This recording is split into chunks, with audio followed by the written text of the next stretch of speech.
Ah, the mighty Gorn. Champion of his race, fearless defender of his planet and fellow reptilian, and locked in battle with Captain Kirk in a duel to the death. This mighty foe of the Federation is arguably the most recognizable alien in Star Trek history. In 2006, one of the original screen-used Gorn masks was purchased at Profiles in History's Hollywood auction number 24 by actor Ben Stiller. According to the auction catalog, the listed item was one of 2 Gorn masks used in the production of the episode Arena. Just a few years ago, I found this: a hollow resin casting of the actual Gorn mask. After inspecting the casting, it was clear that it did come from the original sculpture by Hua Ming Chang. It appears that a mold was taken from a foam rubber latex mask, not in the best condition, I might add, and probably old. I also noticed the shiny texture of the mucus around the nostrils and mouth that was different from the texture of the rough foam latex skin. There was some shoddy repair work all over the casting, as well as decaying details such as the spikes along the head and eyebrows, which led me to believe that this mask may have been an effort to salvage what was left of a production-made Gorn. Well, let's get to work. This thing's not going to repair itself. On the day that Mr. Gorn arrived in the mail, he was broken. Can you believe it? It was really poorly packed, and we all know how reliable the shipping industry can be when it comes to being careful. So, that was the first order of business. Fix the new damage. But not to worry, we got him back together just fine. Next step was the 3D scan. When it comes to the restoration of a piece of cultural significance, you never know what's going to happen. Better to be safe than sorry. A little help from some friends at the college, and the Gorn had entered the digital realm. Once the scan was completed, it was time for a first mold. I figured it was the responsible thing to do to make a mold to replicate the original piece, again, just in case something happened to it. It is very brittle and weak, and I didn't think it was smart to modify or tamper with the original. The plan is to make the repairs necessary on a casting of the cast. And, although it was an extra expense, this process would allow me to make a duplicate casting of the original, just as a precaution.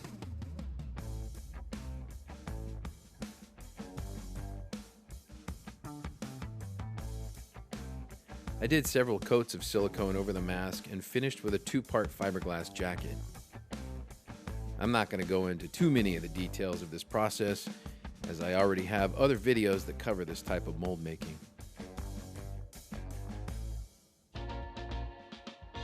Now it's time to get Mr. Gorn out of his first mold. Here, I'm grinding down the seams so that I can separate the 2 halves of the fiberglass jacket.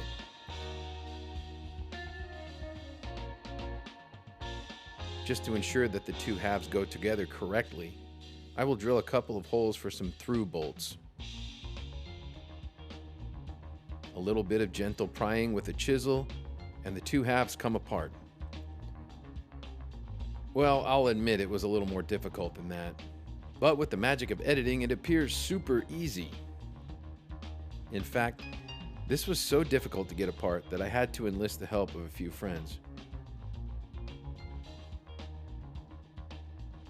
Now to slice the silicone mold up the back side of the Gorn mask. I chose to make the cut along the ridges of the spikes because the seam would not be visible after the spikes were resculpted on the final mask. Later on, I realized that this was not the ideal location for a seam. I did, however, come up with a remedy for this, which you will see later on in the video.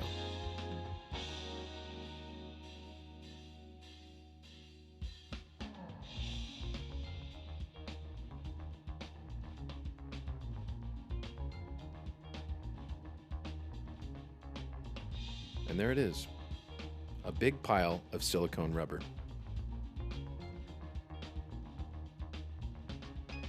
With the silicone mold back in its fiberglass jacket, we are ready to make the first backup casting of the mask. Have you ever wondered what goes on inside the head of a Gorn? Yeah, me neither. Here I will use the slush casting method for making the first mask. It's a really basic concept. You just mix the resin, pour it into the cavity, and roll the mold around until it coats the entire inside.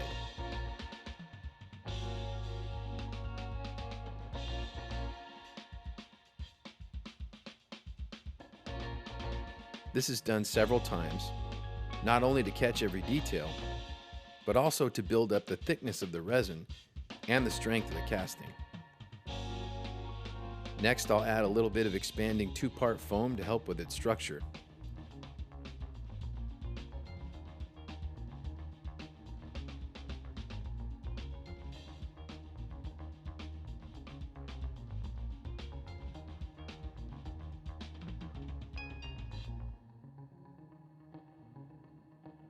Kind of looks like sourdough bread. We'll finish off with a little bit of canned insulation foam from the hardware store, and that should do it. Okay, let's see how we did. I really hope I got the seam to line up in the back of the mask. The through bolts help line up the two halves of the jacket pretty well. This time, I don't have anyone around to help me pull the other half of this jacket off. So what the heck am I going to do? I just so happen to have one of these inflatable air shims in my shop, and they make short work of breaking the seal between the silicone mold and the fiberglass jacket. Once the seal is broken, which is the difficult part, a little bit of gentle prying and the jacket comes off. Now let's take a look at our first safety casting of Mr. Gorn. The seams lined up okay, but not perfect. It doesn't matter because they will be resculpted anyway during the repair process. There are a lot of undercuts in this mold, which is making it very difficult to peel off of the casting. And there he is, a very handsome clone of Mr. Gorn. Now I've got the 3D scan as well as the backup casting, so that means it's time to get to the repair work. Yippee!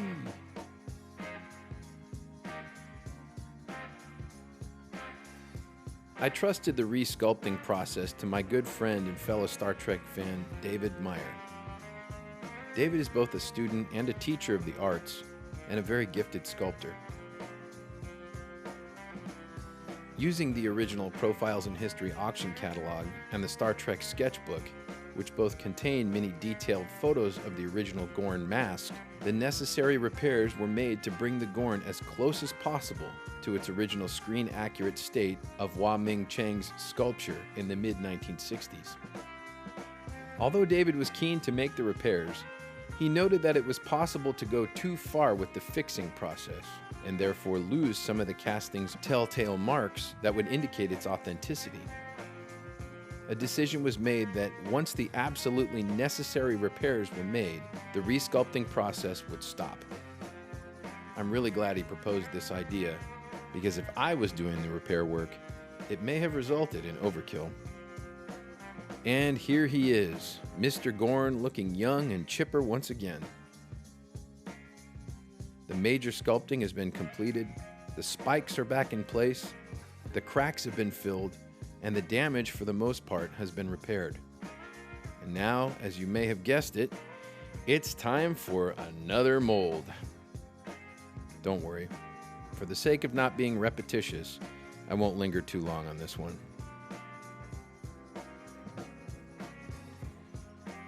Now, remember when I said that I wasn't really happy with the last fiberglass jacket that I had made for the original mold? Well, I decided to test out a new method. This time, I would completely cover the entire silicone mold in a one-part fiberglass jacket. Now, I was going to cut the seam of the back side of the mold in the same place where the spikes are. But this time, instead of having the fiberglass jacket seam in the same exact place, I would be slicing the one-piece fiberglass jacket into two halves perpendicular to where the silicone mold seam was going to go. Whew.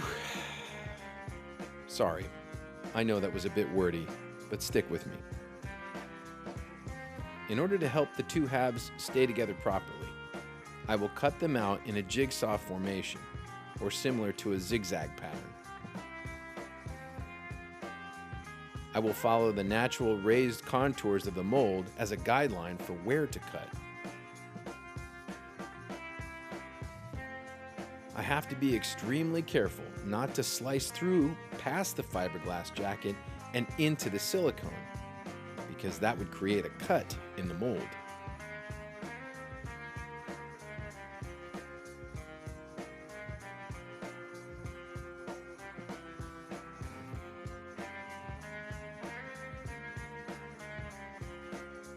One more large cut around the base, and I'll be ready to pull this guy apart.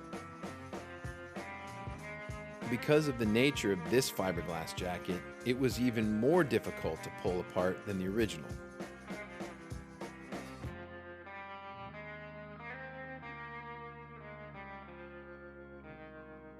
Lots of gentle prying, shimming, and some good old-fashioned brute force, and a little bit of naughty language, and I finally got the two halves apart.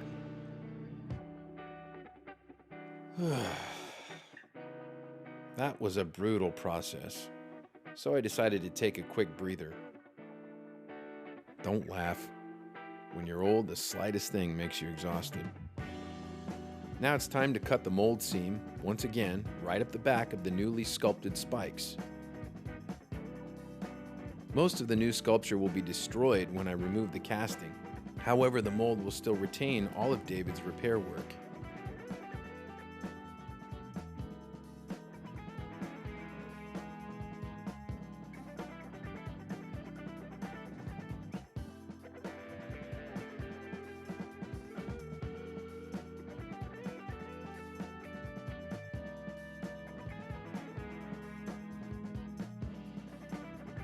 Again, the undercuts on this mold make it very difficult to pull the casting out.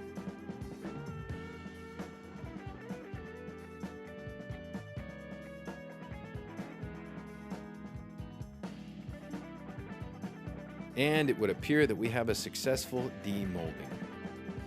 The new method of creating the fiberglass jacket worked perfectly, and it really retains the shape of the original sculpture.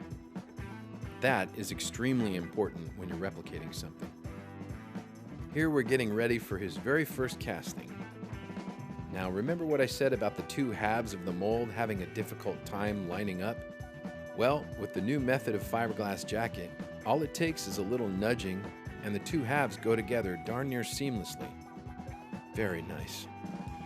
Although the slush casting method does work, I wanted a more precise and less labor-intensive process. I converted an old cement mixer into a Rotocaster.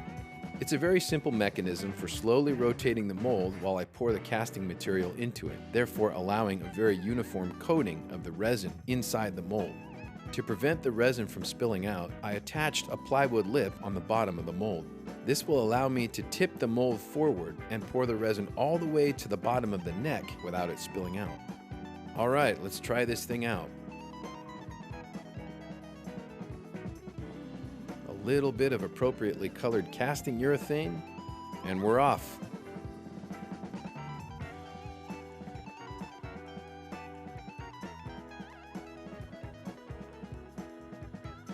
Tipping the Rotocaster up and down allowed the liquid to coat the mold very precisely, and this method works so well that I don't think I'll ever go back to the slush casting again.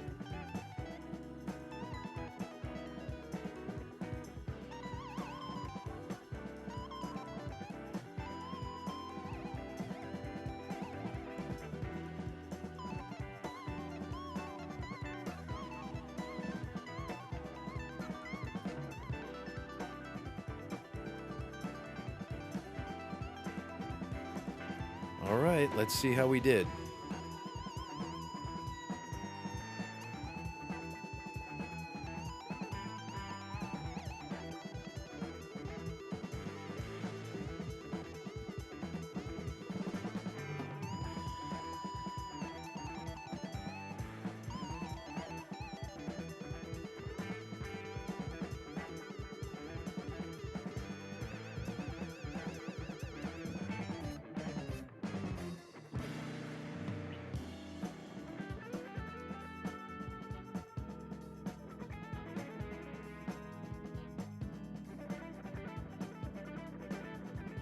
Again, not to be repetitious, but it really is a pain to get this thing apart.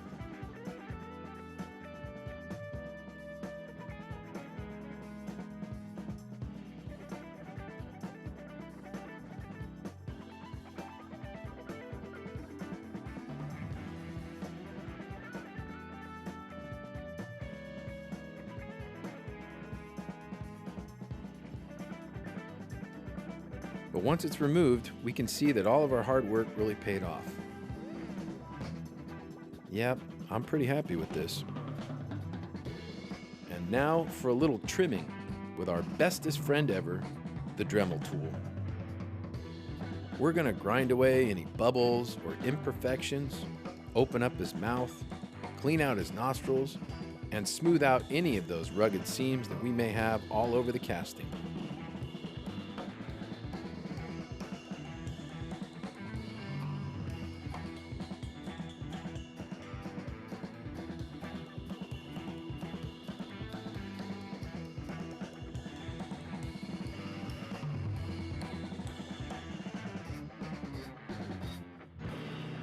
Looking pretty good. Now comes the fun part. So I've masked up his eyes and sprayed some auto primer all over him. Then I added a little bit of lipstick, took the masking off, and he's all done. Nice and pretty. Thanks for watching. Just kidding. Now, let's do a little planning ahead here. So before I began the painting process, it's important for me to mark out where the teeth will be installed. The Sharpie marks will be covered by the paint, so I'll grind a divot where each tooth shall be installed. Now let's get a little color on Mr. Gorn. I'll start by coating the entire mask with a base color, which I feel matches the original as best as possible.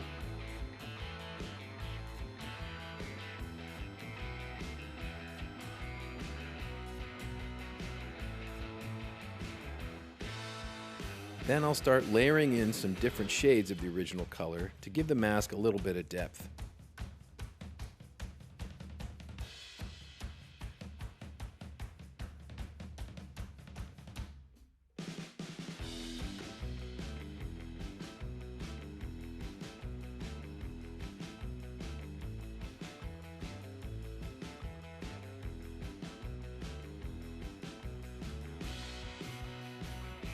After it's all blended in and the spikes are painted an ivory color, I can move to the skin texturing process. This was a combination of different browns and greens which were watered down and stippled on in a sponge-like fashion. This was achieved by adding a little bit of water to the acrylic paint. Adding too much water would make it runny, which would result in drip marks and would not be very realistic. The idea is to get the paint to a soapy type texture and stipple it on with just the very tip of a rigid paintbrush. Mr. Gorn is looking better and better by the minute.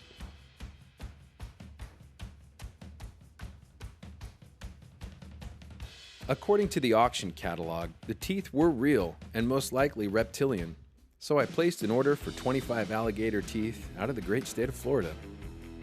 A little bit of clay filling was required to get the teeth to a place where they could be molded. And I'm sure you can pretty much guess what happens next.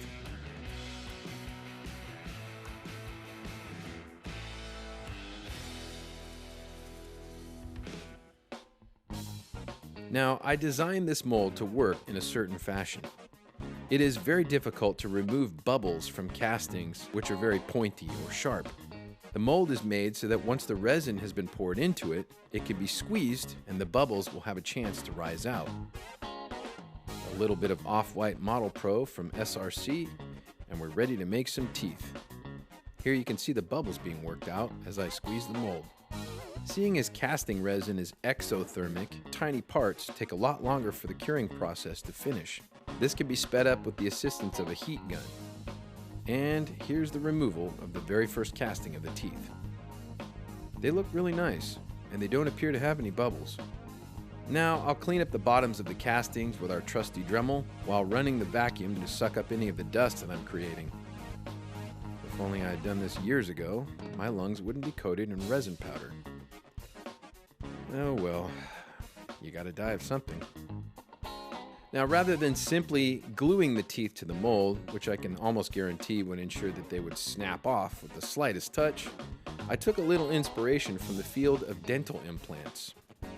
After drilling the teeth out without drilling a hole through my thumb, I will install some metal all-thread.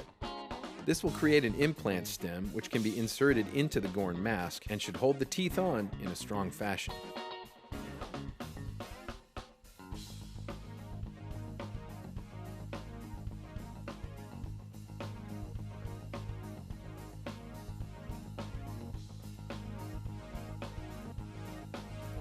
Yep, should have been a dentist.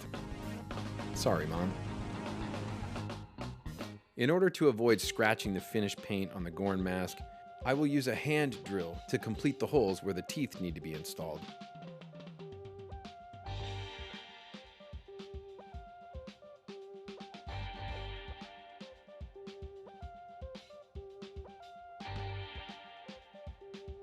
We'll test fit the first one like this, and I think it's going to work out.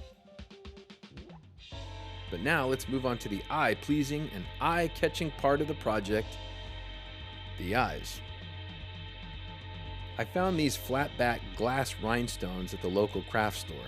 They are exactly the right size to match the original acrylic gemstones that were glued onto the screen-used mask. Even though I had masked them off, I still got a lot of finished paint on the eyes. I had to remove the paint with a little bit of acetone and a rag so that the epoxy I would use for the gemstones would adhere properly to the mask. And now for the tedious process of bedazzling the Gorn.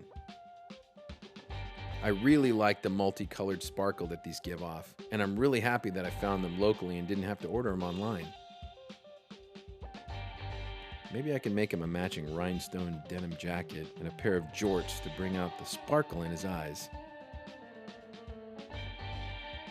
Well, here he is, the Gorn, fully restored, with castings of genuine alligator teeth and real glass rhinestone eyes.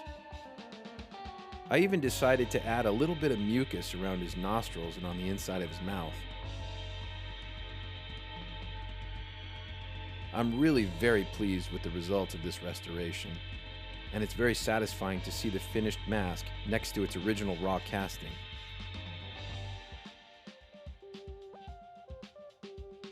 And now for your viewing pleasure, the Gorn in his natural habitat. The Vasquez Rocks National Park in California, where the episode Arena was filmed.